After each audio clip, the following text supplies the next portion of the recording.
Hallo, ek is Ruben Klee, bemarker afkry die Woester area.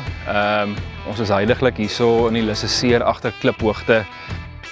So, hoekom Gregoire? Gregoire, as ons kyk na die masjien self, onderhoud op ons masjiene is baie laag teenoor ander fabrikate daar buite. Ons onderhoudkoste, dit is 'n groot gedeelte van die boerdery. So daar is ons definitief daai stapie voor.